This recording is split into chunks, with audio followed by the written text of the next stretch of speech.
We're broadcasting live here in my driveway inside of my 2008 Generation 2 Prius. And you're also going to want to tune in next week when we do a 1-week ownership report of my good friend Jose's Generation 2 Prius that he just bought last Friday. So we're here again with my out-of-town friend Andrew from Riverside, and he is the original Gen 2 Prius guy. We're going to go deep here, learn about his car history and what kind of led him to his purchase, when he bought it, things like that. So tell me a little bit about like what led you to the Prius and what you were driving beforehand. I'd owned a variety of vehicles. I had the vehicle I had before the Prius was I had a Toyota Tercel. I remember that. 1990 Toyota Tercel. Didn't you do a driveway transmission swap in that car? I purchased the car for $400, Mm-hmm. and the transmission was going out. About a month into me owning the car, the transmission went out. As you would expect for a $400 hoopty purchase. I bought a used transmission for, I think it was $75. Wow. At the pick and pull? At not a pick apart, it was like a parts dismantler place. Okay. So they had it all ready to go. Okay. I think the transmission had like 40,000 miles on it or something. And so me and my dad and my friend and his dad both popped it in mechanic's time. Really? So it was we were happy about that. And how did it go after that? Went good. So like a sailor. You had that car when we were in Smooth college as a sailor. together. Yeah. And how long did you drive the 90 Tercel for? I want to say probably 6 years, 5 or 6 years. So we're seeing a theme here of the Toyota reliability, the Japanese engineering, even on an economy $400 car. 6 years. Absolutely. That is incredible. Absolutely. So that car, what was the kind of pivotal point where it's like, okay, I'm time to dump the 1990 Tercel and move into something more? Well, what happened was I was really busy with work and school, and I neglected to check my fluids, and I kept overheating, and I would just put a little water in, a little coolant in, and then one time I just went a little too long. Head gasket? Blew the head gasket. And it was, I think, is it really worth doing on a car? $1,500 fix for the head gasket. Not worth it. Part of me thinks I should have done it still. Really? There's a little bit of regret. Like, I should have kept it. I should have fixed it. Because that car would have lasted forever. Yeah. That would have always been, it was a junky car, but it was a great commuter. It would have been great for, like, getting around town, A to B. Yeah. I probably could have sold it for more than that just because of how reliable it was. So what'd you end up doing with it? I ended up selling it to a junkyard for $400. Which is so what I got you what I paid paid for it. And I think I even I took the 12-volt battery out and took the CD player out, and everything that I had put into it I took out. Salvaged. So you met the end of the line with the 1990 Tercel, and then you moved into the 2008 Prius, which happens to be the same year as mine. I'm totally forgetting one. Oh, really? Well, I went from the Tercel, and then I drove my parents' car for a while, which they got tired of real quick, and I bought a Honda. It was a 96 Honda Accord station wagon. Okay, yeah. And that thing was a beast, but it was, I'd get pulled over all the time. It was a hoopty? It wasn't a hoopty. It was actually really clean. A little elderly Japanese man owned it before me. He took really good care of it. Mm-hmm. But I'd get pulled over all the time because I bought it from a little mom and pop dealer, and they didn't put the plate. It had no plates on it. Mm. So I'd get pulled over probably weekly from the cops because I guess they're really easy to break into. Okay. Did you finally get your registration and stuff sorted out, or? I got it all sorted out. I had that car for a couple years, and I ended up moving to Hawaii for a few years since my dad was driving the Honda. He sold it while I was in Hawaii because he was just racking up the miles on it, on my car. You lived in Hawaii for a while, and you left that car in the States. So all these different vehicles led to my purchase of the 2008 Toyota Prius. And as I recall, it was like a prior rental car, wasn't it? Yeah, I bought it from Enterprise Rental Car. So I really wanted a Toyota Tacoma. Mm-hmm. But they were just so inflated. And even prices now, you'll see like 200,000 mile Tacomas, and they're still like $6, $7, $8 grand. It's ridiculous. It was too much, and so I just kept shopping, and my parents were banking with what was it, Arrowhead Credit Union, An and Inland Empire Inland Credit Empire. Union. You're going to get the best auto rates. I worked at a dealership for 3 years. The best auto rates are always through a credit union. And Beats the dealer. It does. And they had a promotion where it was a 0.99% interest rate through Enterprise Rental Car. So I was like, yeah, that's like, I was shopping all over Craigslist and Auto Trader and all the things. What year was this? This was 2012? No, 2014. 2015. Really? I'm really bad with years. That was earlier than that. No, because I moved back from Hawaii at the end of 2014. Okay. And then I was driving my parents' car for a while again, and they got tired of it. And I was shopping, I was actively looking, but everything on Craigslist that was like a few $1,000s was garbage. And what was your kind of deciding price range where it's like, I'm going to finance versus pay cash? Well, when I found that, and then I was shopping on the Enterprise website, I found, they had like these kind of dorky like sedans, like a Ford Fiesta, or it was kind of like stuff your basic rental car. like a Honda Fit, like things that I didn't like, basic rental car stuff. And then I came across this Toyota 2008 Toyota Prius, and at the time I was listening to all the Dave Ramsey stuff, and I learned how a car depreciates so much in the first 5 years of... And this car would have been... So this car was 6 years old at this point. 6 years old. And so I went and looked at it. It was at the Enterprise Rental Car in Orange, like right off the 55 freeway. I know exactly where it's at, on Tustin Street. Right by that, like In-N-Out and Chick-fil-A there. Mm-hmm. And I went and looked at it, and they were like, wow, good thing you came and looked at it. We were about to deliver it to this other Enterprise to show someone else. And how many miles were on it, and how much was it? I think it had 70,000 miles on it, and it was a little pricey. I want to say it was like $9,000 or something like that. And I want to say this, a lot of people have this misconception that like, oh, don't ever buy a former rental car because it's used and abused. Well, having worked for a dealership, you kind of realize that's not the case, because if you use and abuse a rental car and you go to return it, they're going to fine you and you're going to have to pay all these fees. So it's a fleet vehicle. They only use it for X amount of time, and then they pull it out and they sell it on like their retail lot, like Enterprise. It was an Enterprise rental car, and then they have their cap and then they pull it out of service. But a big corporation like that is doing the regular maintenance, and it has that pedigree that it was owned by the corporation and they took care of it, and people are only probably using it for short rental trips. And a Prius is not a speed demon car anyway. It's not like you're going to use and abuse a Prius, like versus like if you rented like a Dodge Challenger or something like that. No one's renting a economy car and using and abusing it, plus having to pay the fees if you did so. So that is like an old-fashioned misconception that I used to even think before I worked at a dealership. But then we would get so many fleet vehicles on our lot when I worked for a major auto dealership. They're fine. And you actually have that peace of mind buying from a fleet rental type of place. Right. And that car, what trim level is yours? It's the standard trim level. So you're buying a car that's 6 years old, 70,000 miles, is just getting broken in a Prius because it has that hybrid battery pack, so the engine doesn't run all the time. So 70,000 miles on the body isn't necessarily 70,000 miles of life on that engine, because of, it stops at traffic lights, it runs at low speeds on the battery pack. And you're looking at a car that probably cost $25,000 brand new 6 years prior, and you're getting it for less than half that price. It's ridiculous. Like you said, Dave Ramsey's really like, never buy a new car unless you're a millionaire. Mm-hmm. It's ridiculous to buy a brand new off the lot car, because you're hitting that depreciation as soon as you leave. You get a car that's 5-6 years old, history of it being maintained. Always do a Carfax just to make sure there's no mileage tampering or hidden sneaky accidents or anything that they might have tried to conceal. Even if you're buying private party, I always recommend spending the $99. You get a month's worth of auto scans to check the VIN number and make sure that everything's kosher. So you got that car for... So I bought the car, and it was around $11,000 out the door, would you say? I think so, and it was the 1% financing. That's incredible. So it was really affordable to finance. I think I only put like $2,000 down or $2,500 down or something.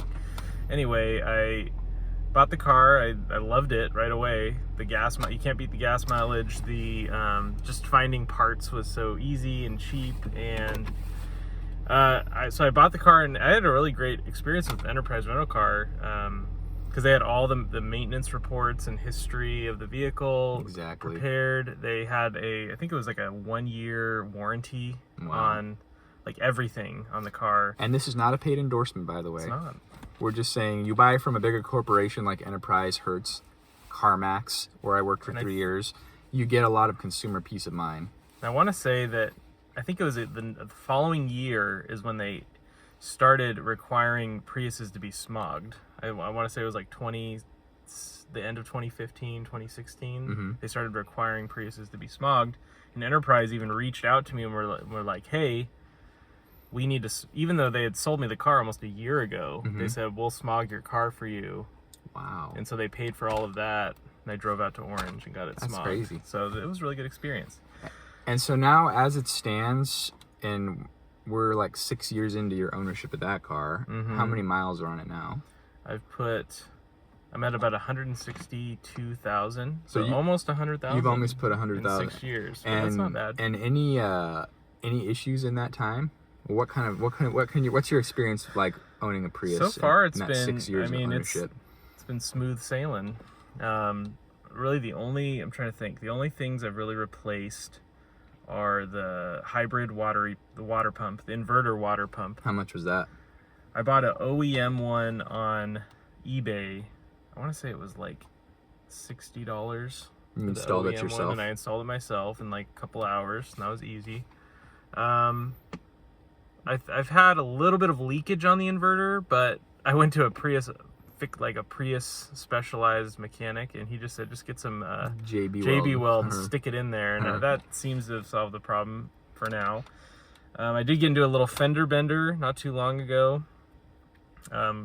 Wrecked my hood and my front bumper, but I was able to just pop the front bumper off, kind of smooth it out from the inside. I found the same color Prius hood at a local pick-apart for, I'll say it was like $40, I think. Another benefit of owning an older car, you're starting to see them in the junkyards, and if you need a interior piece that's damaged or exterior piece that's missing, they're out there. And junkyard parts are incredibly cheap compared to like going to the dealership or paying an auto body shop. A lot of that stuff's just unbolt and snap back on. And I've had a really good experience, and besides just the gas mileage and the affordability, there's also a lot of storage space in the Prius. So like when you like a lot of the times if you put the back seat down, and you have a ton of space back there for storage and for if you need it'd probably fit a small piece of furniture. Yeah. I could put a full bike. I put a full bike in my car. I put a surfboard in my car before, like lay the passenger seat down. Had a full, I'll say it was like an 8-foot surfboard in my Prius. But yeah, there's so many benefits. I've even seen some YouTube videos of people like turning their Prius into a camp mobile. They fold the rear seats down, make a plywood platform, have like a bed inside there, and it's like you're camping in this car and driving across the country in it, and you're getting like high 40s.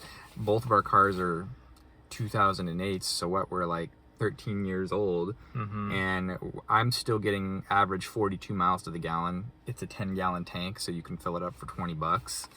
On the highway, you probably even get closer to like 50. Around town, it's like 43. Yeah, it's like 40 average. I get like 40, 45 average, but I'm a little bit more aggressive, I would say. And you put an aftermarket radio in yours. That's another thing that I wanted to talk about. So like for a car, this Generation 2 came out in 2004, and my friend Jose just bought a 2004, and it's like a shocking amount of technology for a car that his is like 17 years old. So we're gonna show you here as I flip the camera around. So you immediately knowing on a car that's an 08, it has factory Bluetooth on my trim level because mine's trim level 4, JBL premium sound, and it's got a backup camera, which is all like wow, and not kind of irrelevant now because everybody kind of moved away from CDs, and a lot of manufacturers aren't even putting factory CD players anymore. But look at that, 6-disc changer, fancy.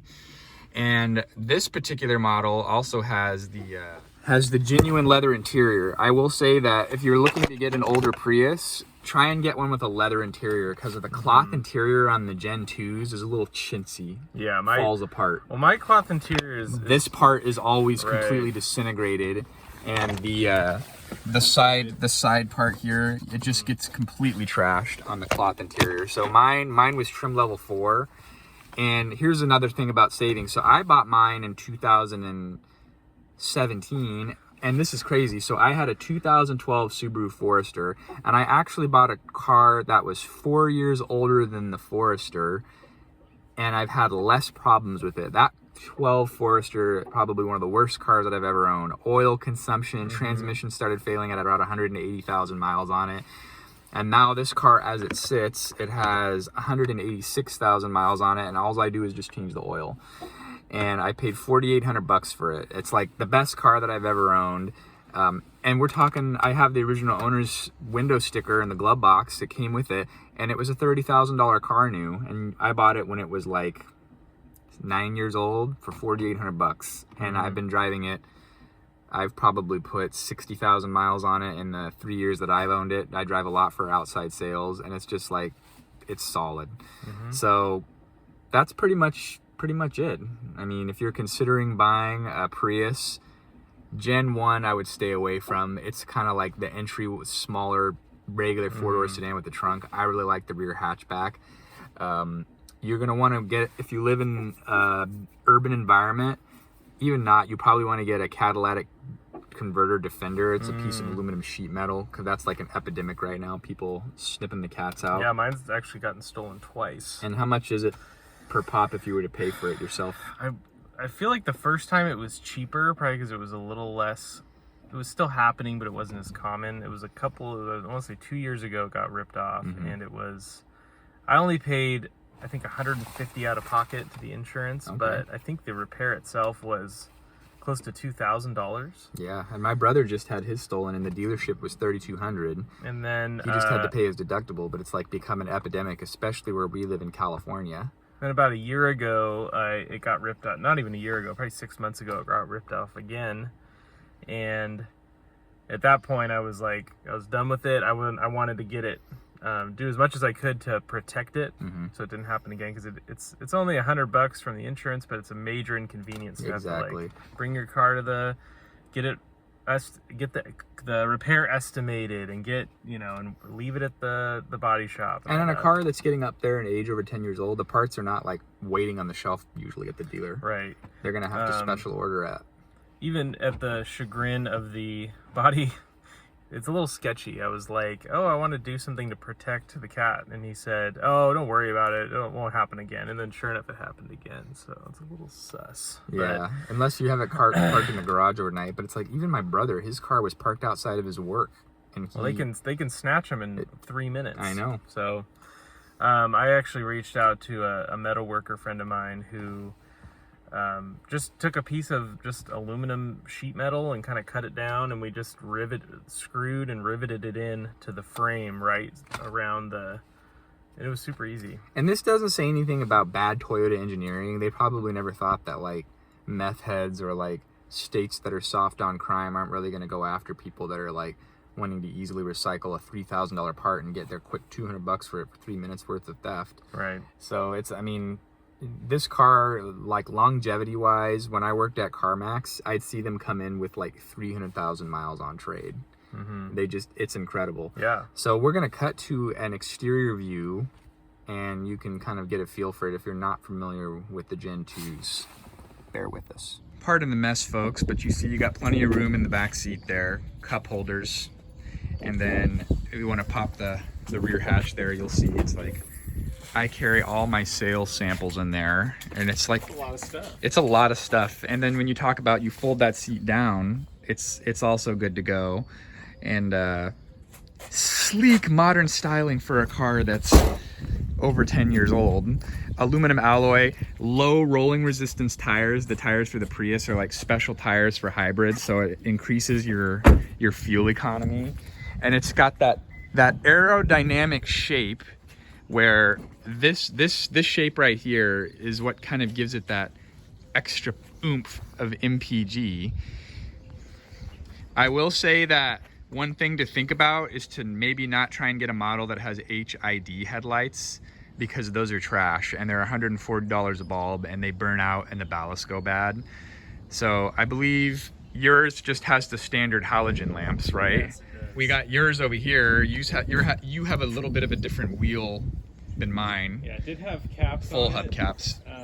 but I realized that the wheels underneath weren't half bad, so I just took the caps off. They are a little dirty and scuffed right now, but yeah, a lot of people complain that this antenna, and I have seen it, it tends to shear off, and I can see your coating is already gone, and I wrapped mine with electric tape. But some people replace these with the blade style, so it's not as like prone to shearing off, and then you're dealing with a mess where you got to drop the headliner to replace it. But you know, yours is still there, mine's still there. I just kind of protected it, wrapped it with a little bit of electrical tape. That's kind of like one of the few minor flaws of the Gen 2 that later on they went to the blade. And then yours has a great story too about the usually the door handles are color matched to the car like that, and he has silver, and his started getting really faded, real flaky and faded on the top. I think the back ones were even worse. But then what I did is I went to a pick apart, and they had a couple Priuses there on their website, so I'll go check it out. And all the Priuses they didn't have all 4 matching door handles, or it just wasn't working out. But I just kind of looked around all of the foreign Japanese section, and I actually found all 4 silver handles in the same exact style off of like a Lexus. I don't even remember what kind of car it was. So that was interchangeable from Toyota to Lexus. Yep, and so I pulled them off, and they're real clean. Did you have to swap the lock cylinder, or is that like a cap that snaps on? Nope, it's like a big plastic piece that just kind of slides in there and clicks in. The thing to look out for is on there's a difference between the passenger and the driver side. Yeah. And it kind of depends on, I'm not 100% sure, but it kind of depends on the year and the trim level. Yeah, and I noticed that. So yours is a lower trim level than mine. Like I don't have the Bluetooth. His didn't have the Bluetooth, so he put the aftermarket stereo in there. And his also, if you notice on mine has that proximity sensor, so it unlocks when you get near it. And his lower trim level does not. Just a keyhole, which I've never ever used. No, you never really use that, and you can kind of see like the cloth just kind of starts to get. It's like a suede. It gets. That's why we even talked about it yesterday. How you said when this one's ready to retire, you'll look for a leather interior one. Trying to look for leather. Okay, I can't think of anything else to add. Oh, this is another area of problems on the Gen 2. So this fin is plastic, and the clear coat seems to go bad, just like on the door handles, on the plastic components, way quicker than the body of the car. It depends on the color. So like the silver I see, and the blues of Toyota, the clear coat, and reds, they don't really last. Toyota and super white, this paint is 13 years old, and it still has a glossy sheen. The white paint is absorbing way less UV. If you're still watching this video, I'm very impressed. We're probably like 15 minutes into Gen 2 Prius chat here. I'll probably pop this off and maybe paint it black, just to kind of match the aesthetic, kind of look interesting. So that's it, folks. The Gen 2 or Gen 3, we're into Gen 5 now. We can't help but recommend it enough. If you're on a budget and you want a car for $5,000 or less, it's definitely something to consider if you're wanting an A to B car that will last 300,000. Even if you get one with 200,000 miles, if it's been well maintained, you can scooch another 100,000 miles out of it. It's just incredible, folks. So that's it. Thanks for tuning in, hearing the story of the Gen 2s and how we came to acquire each of ours, and we'll see you next time.